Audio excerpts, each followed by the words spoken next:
Menegangkan, Vena Melinda akhirnya bertemu Ferry Irawan di ruang sidang Pengadilan Negeri Kediri, Jawa Timur hari ini. Ya, proses persidangan kasus KDRT atas Vena Melinda dengan tersangka Ferry Irawan suaminya terus bergulir di Pengadilan Negeri Kediri, Jawa Timur. Setelah digelar sidang perdana pada hari Senin tanggal 27 Maret 2023, hari ini, Senin tanggal 3 April 2023, sidang kedua kembali digelar dengan agenda mendengarkan keterangan Vena sebagai saksi pelapor. Suasana persidangan pun menjadi tegang ketika Vena Melinda bertemu Ferry Irawan untuk pertama kalinya di ruang sidang. Vena yang berstatus sebagai saksi pelapor mengutarakan kesaksiannya di hadapan majelis hakim dan Ferry sebagai tersangka juga jaksa penuntut umum. Semua detail terkait tuduhan KDRT kepada Ferry Irawan diutarakan oleh Vena di ruang sidang. Tapi seperti apa tanggapan pihak Ferry Irawan atas keterangan Vena di ruang sidang? Benarkah pihak Ferry membantah semua keterangan Vena di persidangan dan dinilai tidak sesuai fakta? Lantas benarkah kubu Vena Melinda tetap yakin dengan tuduhannya bahwa Ferry Irawan melakukan tindak pidana kekerasan dalam rumah tangga seperti yang dilaporkannya? Benarkah pula pihak Vena mendesak agar Ferry Irawan dimintai pertanggungjawabannya di muka hukum dan dituntut hukuman setimpal dengan perbuatannya? Tak kalah heboh dukungan dan pengakuan Verrell Bramasta yang merasa bangga dengan ibundanya yang dinilainya sebagai perempuan yang tangguh dan kuat, mampu menjalani proses hukum kasus KDRT yang ia tuding dilakukan Ferry Irawan suaminya ayah sambung Verrell. Lantas seperti apa sikap Verrell dalam kasus KDRT yang menimpa ibundanya? Pemirsa, bersama Intens Investigasi, kami hadirkan kabar terkini, terpercaya dan teraktual.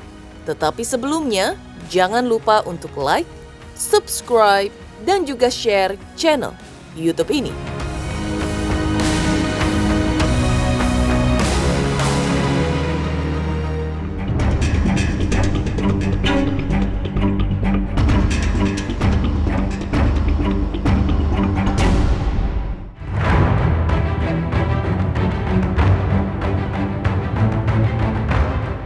Proses persidangan kasus KDRT atas Vena Melinda dengan tersangka Ferry Irawan suaminya terus bergulir di Pengadilan Negeri Kediri, Jawa Timur.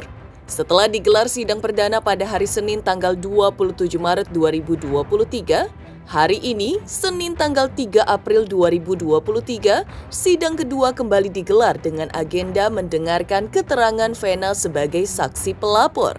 Suasana persidangan pun menjadi tegang ketika Vena Melinda bertemu Ferry Irawan pertama kalinya di ruang sidang.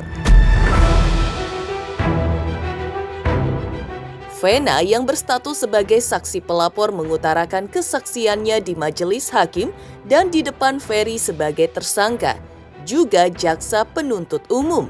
Semua detail terkait tuduhan KDRT kepada Ferry Irawan diutarakan oleh Vena di ruang sidang.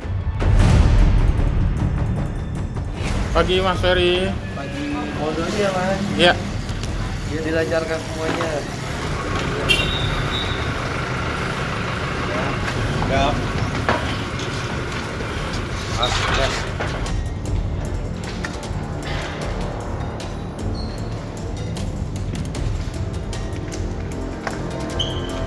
Siang Mbak Vena. Gimana? Siap? Kepada seluruh penyidik mohon untuk tidak berhenti agar alat komunikasi untuk disidangkan atau disalur selama persidangan berlangsung.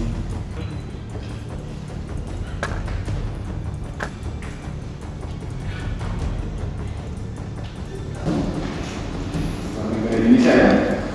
Iya. Pekerjaan? Wira swasta, Bapak Hakim. Sebagai apa pada swastanya? Saya sekarang sebagai endorse, influencer, dan juga YouTuber, termasuk punya usaha cake. Tempat tanggal lahir saudara itu? Surabaya, 29 Juli 1972. bercerita nggak tentang kejadian yang di Hotel Grand Surya di Kediri? Mungkin sehari setelahnya kita sudah bisa sedikit ngobrol, garis besar. Ya, garis besarnya sih sebenarnya ternyata ini sudah dialami beberapa lama sebelumnya. Jadi ini ada cerita ke belakang yang sebelumnya saya tidak pernah tahu. Terus mungkin puncaknya di hari tanggal 8 di Kediri. Yang saya tanyakan pada saat bercerita, ada nggak diceritakan kejadian yang di Grand Surya Kediri? Oke, jadi Kediri itu yang diceritakan ya ada permasalahan suami istri sejak di hari sebelumnya berangkat, terus kemudian itu terus bergulir sampai di pagi hari tanggal 8 perdebatannya. Dan menurut cerita Mbak Vena kan rencana Kediri kan untuk melakukan pekerjaannya, untuk bertemu konstituennya, rencana dia. Terus pada saat dia lagi siap-siap, kemudian terjadilah perdebatan yang lebih sengit mengenai apa permasalahan suami istri ini. Terutama kepada Allah, ya, kepada doa-doa dari orang tuaku, keluargaku, anak-anakku. Alhamdulillah aku bisa menjawab semua pertanyaan dengan lancar, dengan baik. Kita terus kawal kasus ini, insya Allah aku juga udah lega ya, karena kan ini adalah penjelasan aku sebagai saksi korban ya. Jadi alhamdulillah aku ucapkan aja juga untuk diriku sendiri yang bisa melewati sampai ini.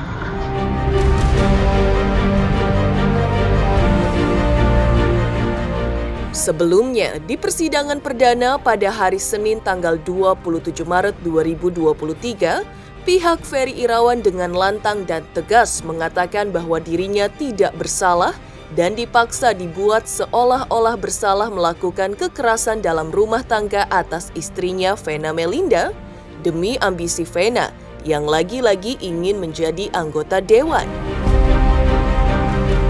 Ferry mengaku dirinya ditahan untuk suatu perbuatan yang tidak pernah ia lakukan, bahkan dengan lantang mengatakan bahwa dirinya bukan pelaku KDRT. Pernyataan Ferry tersebut oleh netizen seperti menjerumuskan diri sendiri.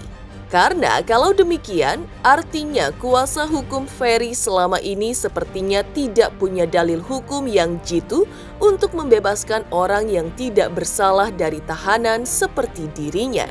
Selama ini saya tidak pernah memberikan komentar apapun, statement apapun.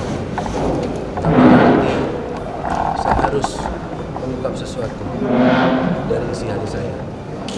Pertama-tama saya mengucapkan innalillahi wa inna ilaihi raji'un terhadap hati nurani yang telah mati. Kenapa selama ini saya tidak pernah berkomentar? Karena tidak lebih kalau saya berkomentar atau memberikan statement hanyalah aib rumah tangga yang akan saya buka. Itu yang pertama. Yang kedua, saya tidak berdaya melawan sistem, di mana sistem itu dipaksakan ke saya untuk saya berada dalam tahanan untuk sesuatu perbuatan yang tidak pernah saya lakukan, dan saya bukan pelaku KDRT. Sekali lagi saya tekankan, saya dipaksakan oleh satu sistem, di mana sistem itu membuat saya menjadi tahanan untuk satu perbuatan yang tidak pernah saya lakukan. Dan itu nanti akan saya ungkap dalam persidangan. Yang selama ini saya diam tidak berkomentar karena apa yang saya hadapi adalah orang yang saya sayangi, orang yang saya cintai. Tapi dialah juga yang membuat saya menjadi tahanan sampai detik ini. Saya bagaikan pohon di tengah jalan yang harus disingkirkan, digantikan dengan simpatisan untuk kursi dewan kekuasaan. Itulah yang terjadi sama saya. Dengan kata lain, Vena melukai diri sendiri. Nanti saya akan ungkap di persidangan. Aduh, nggak mau ngomongin itu. Doanya. Mami ayo aja, Mami ayo.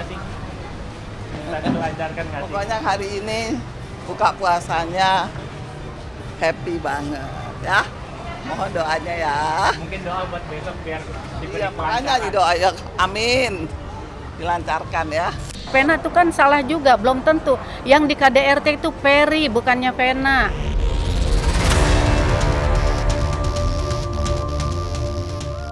Geger, Vena Melinda akhirnya bertemu Ferry Irawan di ruang sidang Pengadilan Negeri Kediri, Jawa Timur pada sidang KDRT kedua hari ini dengan agenda mendengar keterangan saksi pelapor Vena Melinda.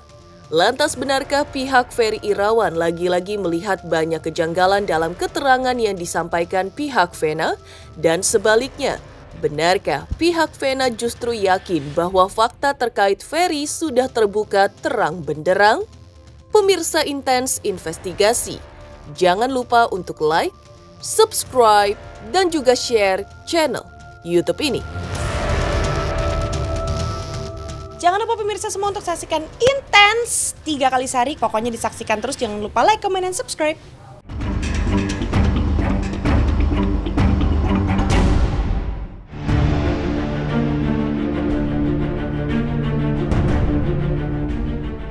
Heboh, Vena Melinda akhirnya bertemu Ferry Irawan di ruang sidang Pengadilan Negeri Kediri, Jawa Timur. Hari ini dalam sidang lanjutan kasus KDRT yang dilaporkan Vena, yang juga geger adalah pernyataan pihak Ferry Irawan yang mengklaim bahwa keterangan dari pihak Vena Melinda di muka majelis hakim banyak yang tidak sesuai dengan fakta. Bahkan usai persidangan perdana, pihak kuasa hukum Ferry mengatakan meminta kepada majelis hakim agar dakwaan dibatalkan dan membebaskan Ferry Irawan dari tuntutan. Tentu, karena sejak awal kan tadi sudah kami sampaikan bahwa dalam dakwaan itu tidak sah secara syarat formil dan material. Salah satunya yang kami bahas adalah dalam hasil visum yang disampaikan oleh Rumah Sakit Bayangkara, dikatakan bahwa hasil perlukaan itu tidak menghalangi pekerjaan. Maka karena tidak menghalangi pekerjaan, seharusnya yang diterapkan sejak awal adalah pasal 44 ayat 4. Yang tidak menghalangi pekerjaan, tidak mengganggu kegiatan sehari-hari, tidak mengganggu mata pencarian, itu kan dugaan tindak pidana kekerasan dalam rumah tangga ringan yang ancaman hukumannya hanya 4 bulan. Kalau pasal itu sejak awal diterapkan, maka Pak Ferry tidak perlu dilakukan penahanan. Nah, tujuan awalnya ini apa sih? Kok pasal 44 ayat 1 ini tiba-tiba muncul? Sedangkan jelas hasil visumnya menyatakan perlukaan ini tidak menghalangi pekerjaan. Maka seharusnya dengan berdasarkan visum tersebut, Pak Ferry harusnya sejak awal tidak dilakukan penahanan, begitu loh. Jadi kami meminta kepada majelis hakim supaya dakwaan dapat dibatalkan dan segera membebaskan Pak Ferry. Artinya, kalau saya melihat dari satu sisi kacamata hukum pastinya, ini akan mempercepat proses Mas Ferry itu mendapatkan kepastian hukum. Ya, mendapatkan kepastian hukum tentunya dengan nanti kita lihat fakta-fakta di persidangan. Si pelapor punya bukti apa akan tersaji di persidangan. Begitu juga Mas Ferry punya bukti-bukti apa akan tersaji di persidangan. Artinya kalau saya pribadi selaku praktisi hukum ini kabar baik. Ferry tetap tidak mengakui dan tidak pernah KDRT. Itu aja. Karena Ferry tidak mau mengaku, Vena sempat ngamuk, sempat uring-uringan di sana gitu. Nah, pas lagi ngamuk-ngamuk gini-gini kali ya, saya juga nggak lihat kan, kayak histeris gitu penanya. Nah, langsung Ferry diiniin tangannya karena takut maksudnya kan Ferry mau mendedakkan kali ya, tapi Ferry keburu diini. Di borgol ya? Iya, terus ditarik kan. Tangannya ditarik sampai bilang Ferry, "Pak, saya kan bukan penjahat, saya nih manusia, Pak, saya sakit nih," katanya. Sampai segitunya tuh, karena memang Ferry mau mengakui apa, dia kan tidak berbuat apa-apa, tidak KDRT, tapi Ferry bilang saya harus ngaku apa, karena kan saya tidak berbuat apa-apa. Sempat Ferry juga nanya, "Kamu dipukul nggak?" "Enggak," kata Vena. "Kamu ditonjok nggak?" "Enggak," kata Vena gitu. Jadi apa yang harus saya akuin? Saya tidak pernah mukul kamu, tidak pernah KDRT. "Ya kamu ngaku aja," katanya. Terus Ferry juga nanya, "Pak, saya harus ngaku apa?" katanya ke siapa tuh? Ke penyidiknya. "Saya harus Mengakui apa? Karena saya kan tidak berbuat seperti itu yang dituduhkan. Saya pikir 2 bulan ada perubahan. Ternyata belum mengakui. Ya, saya nggak maksa kan. Kalau saya maksa mungkin udah ngaku kan. Tapi kan karena saya nggak paksa, kan persyaratan RJ itu jelas. Ya, pengakuan. Pengakuan dulu tanpa dipaksa. Nah, setelah ada pengakuan mungkin perdamaian.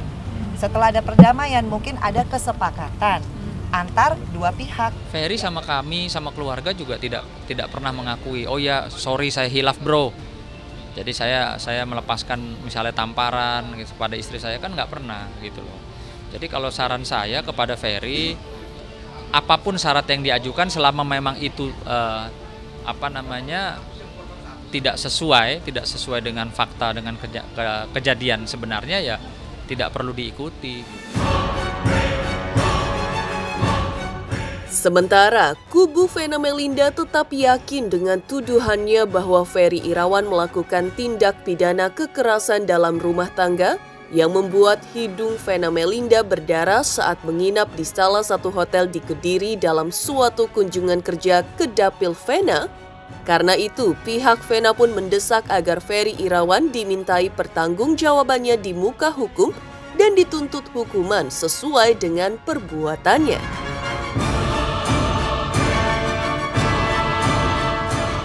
Kasus Ferry Irawan mah kasus kecil bagi saya mah. Yang menghadapi persidangan bukan kita, tugas kita udah selesai. Yang menghadapi itu jaksa. Ya, peranan saya udah selesai. Jaksa yang berperan, nanti Vena Melinda hanya dipanggil sekali jadi saksi pelapor, udah selesai. Selanjutnya jaksa yang berperan. Ya berarti bukti-bukti yang diajukan oleh Vena Melinda sudah memenuhi syarat. Tapi sebenarnya dengan masuk ditahan sekian lapor itu sudah hukuman yang sangat berat itu. Udah berapa bulan? Udah 2 bulan kan? Hampir. Itu udah hukuman yang sangat berat. Ya artinya secara awal ini Vena Melinda sudah menunjukkan kemenangan bahwa dia punya pelaporan polisi itu benar.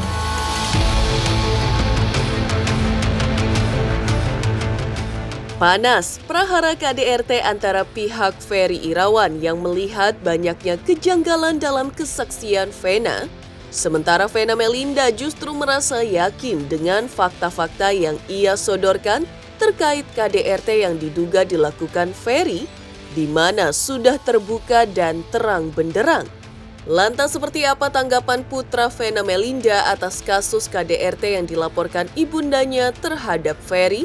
Pemirsa Intens Investigasi, jangan lupa untuk like, subscribe, dan juga share channel YouTube ini. Halo, salam Hotman Paris. Jangan lupa saksikan terus Intens Investigasi. Jangan lupa like, share, dan subscribe.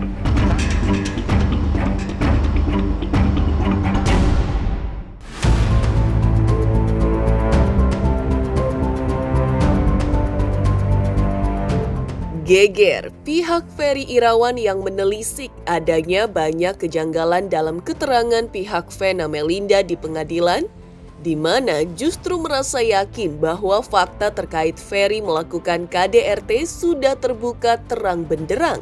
Tak kalah heboh dukungan dan pengakuan Verrel Bramasta yang merasa bangga dengan ibundanya yang dinilainya sebagai perempuan yang tangguh dan kuat, mampu menjalani proses hukum kasus KDRT yang ia tuding terhadap Ferry Irawan.